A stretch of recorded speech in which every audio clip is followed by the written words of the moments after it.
सोलापूर शहर हे गेल्या 10 वर्षापासून विकास होण्याऐवजी भकास होत चाललेलं आहे। त्यामुळे सोलापुरात परिवर्तन होणे अत्यंत गरजेचे आहे। म्हणून दिनांक 19 डिसेंबर 2024 रोजी सोलापूर विकास मंचचे प्रमुख केतन शहा व मी सोलापूर माझं सोलापूर परिवर्तन समितीचे निमंत्रक विष्णू कारंपुरी महाराज यांच्या झालेल्या खासगी बैठकीत विविध विषयावर चर्चा करण्यात आली। सोलापूर शहर हे एकेकाळी कामगारांचे व गिरण गावचे शहर म्हणून ओळखले जायचे। त्याचबरोबर आर्थिक सक्षमता थोडं बहुत प्रमाणात होती। कालांतराने डिजिटल प्रगतीनुसार सूत मिल व कापड गिरण्या बंद पडल्या।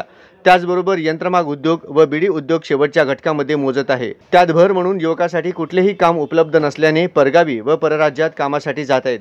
अशा परिस्थितीत महानगरपालिकेच्या माध्यमातून मिळणारी नागरिक सुविधा व मूलभूत गरजा याबाबतही ताळमेळ नाही। उलट मिळकत कर वसुलीबाबत मिळकतदारांना वेगवेगळ्या प्रकारचे त्रास देण्याचे काम महापालिका करीत आहे। असे अनेक समस्यांवर चर्चा करण्यासाठी सोलापूर विकास मंचचे केतन शहा यांची भेट घेऊन विविध विषयावर चर्चा करून सोलापूर शहराचे विकास व परिवर्तन कसे होईल याची चर्चा करण्यात आली।